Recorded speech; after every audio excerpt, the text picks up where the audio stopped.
Hello and welcome back to Down the Track. In this episode, we'll be previewing the game between New Zealand and Afghanistan. A lot of interest in this game. First of all, for New Zealand, if they win, it's a virtual quarterfinal. They'll go through straight to the semi-finals. And if Afghanistan win by a really good margin, they keep their hopes alive for a semi-final. And if they lose by, if Afghanistan win by an okay margin, a close margin, then it's India who's going to be favorites to qualify for the semifinals. They still have to beat Namibia, of course, but plenty of eyeballs in this game. A lot of people, especially from India, will be watching this, be backing Afghanistan. But this New Zealand team, you can't underestimate them. You can't take them lightly.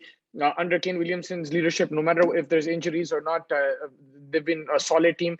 They have players who stand up, whether it's Trent Bolt, Ish Sodhi, Tim Saudi, then with the bat with Martin Guptill, Kane Williamson himself. In the last game was Glenn Phillips and Nisham.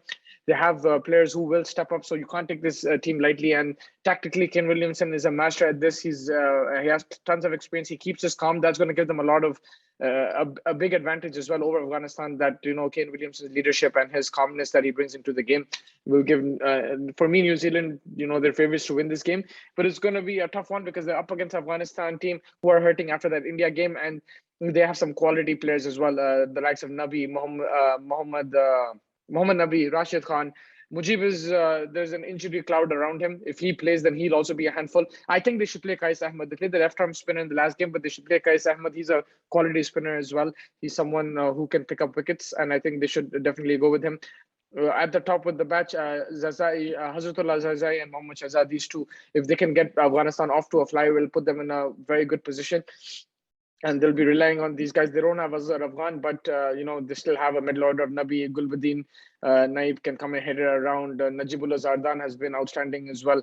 So there's plenty of options there for Afghanistan. They haven't clicked against the big teams, but they did give Pakistan a big fight, even though lost to India by a big margin. Now it's about playing against New Zealand, trying to restrict them if they bowl first. If not, then put pressure, runs on the board, and then put pressure while they're bowling. The game is in Abu Dhabi. There won't be any dew. The game is in the day, so I think the toss won't be much of a factor. New Zealand have been winning games batting first and bowling first in the day and day night. So for them, I think they're more flexible. Afghanistan have played the last game in Abu Dhabi against India, so they'll know what the conditions are. They've been there a bit longer than New Zealand. New Zealand played a few games in Sharjah and Dubai, so they'll have to adapt a bit. But for me, this New Zealand team has what it takes. Despite having injuries, they have what it takes to win this game. The key players to watch out for from New Zealand side of things: Kane Williamson, the way he counters Rashid, Mujibi if he plays, and Nabi, and the spinners in general, how he counters them. That will be a key factor. If Afghanistan can get New Zealand out, Williamson out early, then they'll have a big advantage in the game. Otherwise, Kane Williamson is someone who can take the game from the scruff of the neck and lead his side to victory. So Williamson's wicket will be very important. He plays spin well. He hasn't had a big score right now, and he's due. And I think he's someone who will look to have a big game in this game. And then with the ball, there is Sodhi, there is Santner, there's Sadi, but I'm going to go Trent Bolt, left arm, that angle. He's going to cause some issues, especially to Mohammad Shahzad. How does Zazai handle him? Can Zazai use that angle to his advantage? That will be a key question. For me, Trent Bolt is someone in the power play. He can break your back, pick up a few wickets, and put the pressure on the opposition straight away. So Trent Bolt is the bowler to watch out for. From Afghanistan point of view, with the bat, I'm going to go Zazai. I just feel that he's shown the glimpses with some outstanding shots here and there. He's played well with Shahzad, but now it's about taking that and taking starts and making it into a big score. And he's someone not only who can find the gaps in the power play, he'll rotate the strike when the field is open, and he has the power to clear the boundary. So Zazai is a very important player. If him and Mohammad Shahzad don't lose a wicket in the power plays, then Afghanistan will have a very good chance in this game. And that's why for me, he's the key batsman. With the ball, I'm going to go with Rashid Khan. Right now, he's one of the best bowlers in the world, and he's someone that Afghanistan will rely on to pick up wickets. Of course, he needs the support from the other end, from the likes of Nabi. If Mujib plays, then from the likes of Mujib as well. And he is someone who can really challenge the batsman. And if he has runs to play with, then Rashid Khan is a dangerous bowler. Even if they're bowling first, he can really pick up wickets. He'll tie one end up, and the wickets can also fall from the other end. So Rashid Khan, for me, is the key bowler. Again, for Afghanistan, it's their fast bowling. That's something that they'll have to work on. Gulbuddin Naib, he's bowled well in the last few games.